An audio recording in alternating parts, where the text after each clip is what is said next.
puts out a new product, it makes headlines around the world. That was true of its early home computers, the first to use a recognizably modern user interface, and it was even more true of the iPod, which single-handedly revolutionized the music industry. Not to mention the very smartphone you're probably watching this video on.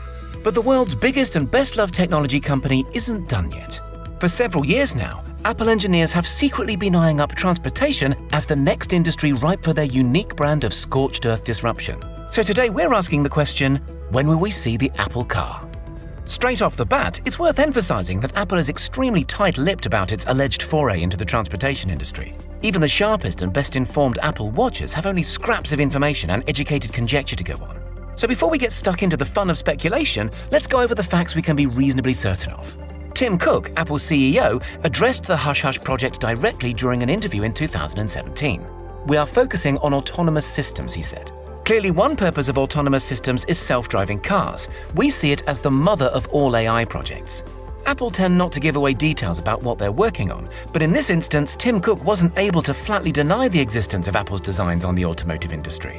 In part, this is because of the public nature of regulatory filings. And earlier in 2017, Apple was granted a permit from the California Department of Motor Vehicles to test self-driving vehicles on public roads. Before you get your hopes up that we'll show you a sighting of a sleek, Apple-designed automobile, it would appear the company was merely testing self-driving software embedded in a fleet of rather humdrum Lexus SUVs, reportedly leased from Hertz. These SUVs and their conspicuous roof camera arrays were spotted by eagle-eyed Apple fans pootling around on the streets of Cupertino, where Apple headquarters are based. A dead giveaway. In any case, by that point, the cat was already somewhat out of the bag, at least for anybody paying attention to industry gossip.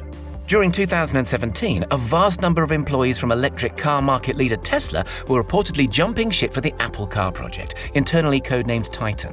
Among the more significant defections, former Tesla Vice President Chris Porritt, who also worked in high-profile roles for Aston Martin and Land Rover, as well as mechanical engineering manager David Nelson, former senior powertrain test engineer John Ireland, and even former head of recruitment Lauren Simonera. An anonymous Apple employee wrote to Business Insider around this time to say that Apple's latest project is too exciting to pass up, and I think it will change the landscape and give Tesla a run for its money. Tesla's CEO and potential bitter rival Elon Musk acidly noted when asked about the secrecy surrounding Project Titan, "It's pretty hard to hide something if you hire over 1,000 engineers to do it." Another significant clue to Apple's intentions can be found in publicly available patent filings. During recent years, Apple, a regular fixture in the patent office queue, has sought to register a number of inventions that appear to suggest a move into the automotive sector. As recently as April of this year, for instance, Apple filed a patent for window tinting technology. The patent specifically refers to vehicles in the filing, which is for technology that can apparently vary the level of tint on, it's reasonable to assume, a windscreen or sunroof. Other patents that excited Apple fans have attributed to the Hush Hush Project Titan relate to real-time alignment and calibration of automotive sensors, smart tech that can recognize landmarks, and even a new generation car door that can prevent the user from swinging it out into oncoming traffic or into the path of a passing cyclist. Of course, patents alone don't reveal the whole picture, and intellectual property is an especially opaque area of law. But these and other patents certainly suggest that engineers within Apple are beavering away at the problem with great gusto. And it's certainly worth noting that late Apple founder Steve Jobs is said to have expressed an interest in potentially working on an Apple car. Around 2008, when the first Tesla Model S was unveiled to the world, Jobs apparently pondered entering the electric car market, but ultimately decided to focus his energies on the recently launched iPhone. Since then, Apple has also invested in a number of transport companies around the world. For instance, a cool $1 billion sunk into the Chinese ride-hailing service Didi Chuxing. Analysts in the know claim Didi Chuxing's store of driving data could be highly valuable to any Apple autonomous car project, on-the-road data being one area where Project Titan clearly lags a long way behind mighty Tesla. Didi Chuxing incidentally merged with Uber's Chinese operation a couple of months later, adding substantial value to the Apple stake. In addition, a July 2017 report hinted that Apple was working with Chinese firm Contemporary Amperex Technology with the intent to research and develop a new generation of car batteries. In June 2019, Apple bought Drive.ai, a startup that's led pilot programs of autonomous vehicles in the state of Texas. Despite the fact that Drive.ai had technically ceased operations, it's believed Apple swept up both its vehicles and hired its engineers. Ever the canny masters of intellectual property, Apple also registered a number of top-level online domains back in 2015, including Apple.car, Apple.cars, and Apple.auto. Although some analysts reckon this was just a move to protect the integrity of their existing CarPlay product. It's worth thinking about CarPlay, however, in the context of Project Titan. because industry experts have been saying for some years now that the real riches to be made from the inevitable autonomous vehicle revolution won't so much be derived from the vehicles themselves, but from monetizing all that extra free time. Academics and thought leaders have become increasingly enamored with the notion that we live in a so-called attention economy. That is to say, our attention, whether we direct it towards social media platforms or streaming services or news websites, is currently the most monetizable commodity on Earth. So whichever company can first get us to the point where a long car journey is just another long spell of screen time, well, they'll make an unprecedented fortune. And indeed, Project Titan watches frequently refer to hints of augmented reality displays and brand new bells and whistles operating systems designed to captivate future motorists' freed-up attention spans.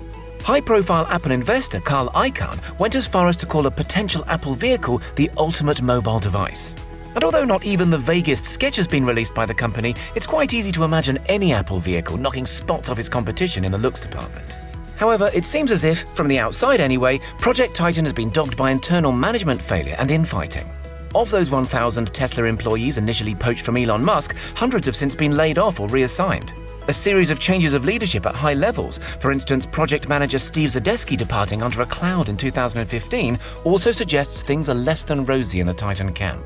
3 years ago, rival car startup Zoox reportedly scooped up a number of frustrated Project Titan alumni, in particular engineers with extensive braking and suspension experience. With Apple, of course, you never really know. Many observers are convinced, perhaps a little disappointingly, that Apple no longer intends to build a car at all, and instead has focused its considerable energies on software that could run on other companies' hardware. Of course, a major stumbling block for Apple in developing its own vehicle would be production at profitable scale. As the ever-quotable Elon Musk puts it, designing and making a car is easy, mass producing it in a production line is the most difficult part.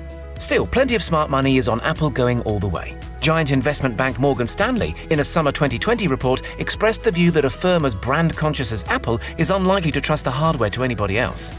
The endgame can't just be a more advanced version of CarPlay in partnership with other automakers, said the report. Apple need to control the design, the guts and the experiences and services on top of the platform. So to the trillion-dollar question, when will we actually see an Apple car? Already in California, Apple has been trialing its so-called PALE system. PALE is an acronym for Palo Alto to Infinite Loop and is, to all intents and purposes, a self-driving shuttle designed to ferry employees around various Silicon Valley offices. The hardware for now is based on a Volkswagen T6 transporter, but if the autonomous tech can be proved reliable, it could be just a few short years before we see an Apple-designed automobile. One frequently reliable Apple analyst named Ming-Chi Kuo has expressed his view that the Apple Car is almost certain to be the firm's next star product. Bit of a slap in the face to Apple glasses, currently slated for release in the spring of 2021. But we underestimate Apple at our peril.